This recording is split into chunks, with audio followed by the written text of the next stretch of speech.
إله إلا الله.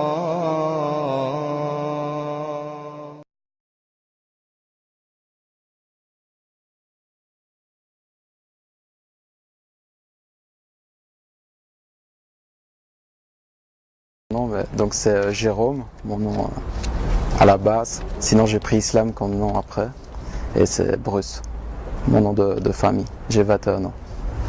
On va dire que je suis dans une famille d'athées. Mais voilà, j'ai fait mes communions, etc. J'ai fait un peu de catéchisme. Mais c'est pas la religion chrétienne m'atterrit pas trop, quoi. Malgré que ma grand-mère est très croyante, mais malgré tout c'est pas un truc qui m'a intéressé, quoi. Alors vraiment le tout début que j'ai connu l'islam, c'est un peu comme beaucoup de monde avec le 11 septembre. Donc j'avais une mauvaise image, quoi.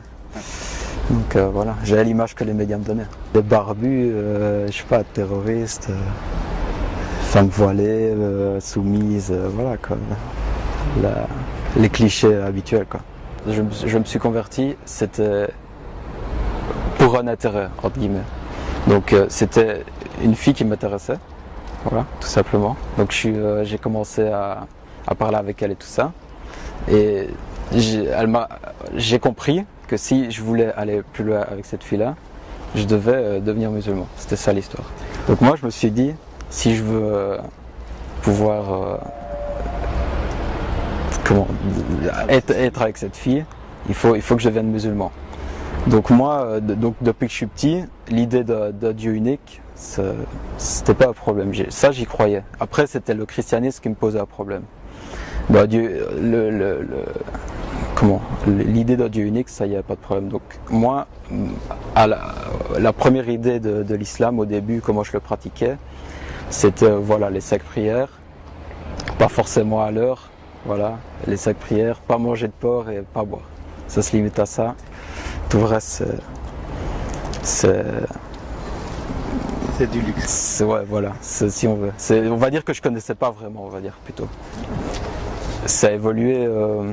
En fait, une fois, j'étais pendant le Ramadan, j'étais dans la famille de cette fille-là. Je vais sur YouTube, je sais pas quoi faire. Je tape islam. Je me dis voilà, c'est le Ramadan, islam. Et je tombe sur une conférence de Dr Zakir Naik. Et donc c'est une petite vidéo de 3 minutes traduite en français. Et là, ça me parlait. Et là, je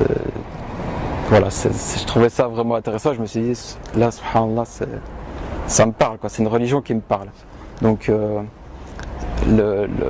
l'idée que c'était d'abord pour la fille et puis l'islam commençait à s'inverser, à me dire c'est l'islam qui est... Je commençais à vraiment y croire, quoi. Et par la suite, j'ai continué à vivre un peu une vie normale, donc un peu comme tous les jeunes, quoi. Je faisais un peu comme tous les jeunes en Belgique qui sont pas forcément musulmans. Et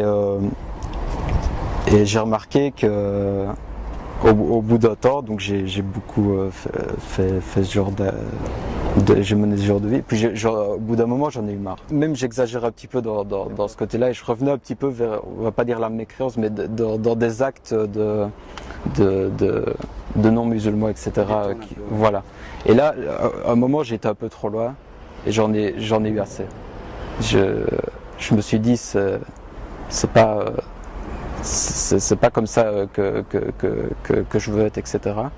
Et là, j'ai coupé un peu les ponts avec les fréquentations que j'avais, les mauvaises fréquentations que j'avais. Et voilà, je me suis un peu coupé et on va dire que j'avais un grand groupe d'amis quand même à ce moment-là. Et voilà, j'ai coupé les ponts, je me suis retrouvé tout seul. Du jour au lendemain, moi qui sortais tout le temps, j'étais tout le temps à gauche à droite, j'avais toujours quelque chose à faire. Je me suis retrouvé tout seul chez moi, rien à faire. Donc voilà, j'étais chez moi tranquille, sur l'ordi, quoi. Je regarde des conférences pour passer le temps. Je regarde et je vois un peu donc une conférence de Rachid Haddash. Et je commence un peu à regarder ces conférences, etc. Et puis je vois qu'à la mosquée Al-Mouahidine de Liège, qu'il y a une conférence de lui, justement. Donc là, je me dis, c'est l'occasion, je vais aller à la mosquée, je vais aller voir. Et là, Donc je vais, normal, je m'assieds pour la conférence. Et là, Rachid Haddash, justement, il m'interpelle. Pendant cette conférence-là, il me dit tu es de quelle nationalité? Je dis je suis belge, comme ça, normalement. Puis il me dit voilà, c'est quoi un peu, qu'est-ce que tu connais du Coran? Quelle sourate t'as appris, etc. Et moi, tu vois, je m'attendais pas à des questions et tout ça. Et je connaissais le Fatiha, mais j'ai dit non, je connais rien du Coran, je connais rien. Mais je connaissais le Fatiha pour la prière, c'est tout. Donc je dis ça. Et lui, par rapport à ça, il commence à faire un conseil aux frères qui sont dans la mosquée. Et il dit, voilà, il y a un frère ici qui est rentré dans cette mosquée, il s'est assis pour la conférence et tout. Si, enfin, je me rappelle plus s'il a dit vraiment comme ça, mais si je l'interpelle pas, peut-être il repart. Il sait, parce que lui, il pensait que je ne savais pas faire la Fatiha, donc il dit, il sait même pas prier correctement. Et voilà, il repart chez lui. Et voilà. Donc il faut, tu vois, pour dire qu'il fallait un petit peu m'aider, etc., etc.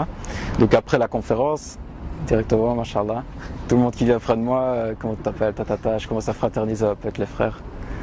Et voilà, là c'est le tournant, où vraiment je viens, je découvre la mosquée, la fraternité, et c'est surtout ça qu'a joué. Ouais, là c'est vraiment là que j'ai compris l'impact, comment, la vraie... le goût en fait. Le goût, c'est ça. Ouais, le vrai goût de l'islam, c'est ça. Ouais. Parce que c'était vraiment l'islam.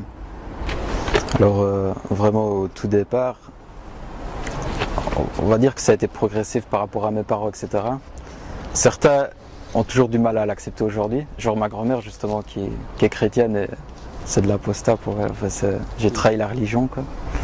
Et mes parents qui sont athées, eux, l'acceptent petit à petit. Mais au début, c'était catégorique, ça leur faisait peur. Parce qu'ils avaient l'idée aussi un peu, comme j'ai expliqué avec le 11 septembre, etc. Ils pensaient que c'était des gens qui m'avaient un peu enroulé dans tout ça, ils avaient un peu peur.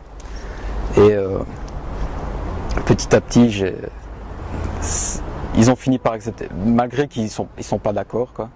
Ils sont pas d'accord avec ça. Ils aimeraient sûrement mieux que je sois pas musulman, mais ils acceptent. Aujourd'hui, alhamdoulilah, ils acceptent. Avant, s'il y avait une contradiction entre nous, j'avais tendance à lever un peu la voix, quoi, on va dire, avec eux, alors qu'ici, j'essaye de rester calme, quoi, de régler la situation. Ouais, ça fait 4 ans que je suis converti à l'islam. Avant, j'avais pas vraiment de but. Je vivais ma vie au jour le jour. J'allais faire la fête un peu. Enfin, je faisais un peu n'importe quoi. Je vivais comme une bonne partie des jeunes, je pense, ici. Et là, voilà, j'ai enfin un but dans la vie, une vie structurée, quelque chose qui me motive à avancer, à faire quelque chose de bien, quoi. Donc moi, si je devais donner un seul conseil, ce serait de bien choisir ses fréquentations. Ça, c'est vraiment la base, parce que pour moi, c'est ce qui a changé, qui m'a fait passer d'un stade à l'autre un peu. Et c'est très important, parce que quand quelque chose va mal, quand tu as un problème ou quoi que ce soit, si tu as des mauvaises fréquentations, ils vont te proposer des choses mauvaises pour que tu ailles mieux, mais ça fait que reporter le problème au final. Alors que quand tu as des gens pieux, des gens bien autour de toi, ils te proposent des solutions à long terme, des solutions qui sont bonnes, qui sont bonnes pour toi. Et voilà. Réussir ma vie pour accéder au paradis, Inch'Allah.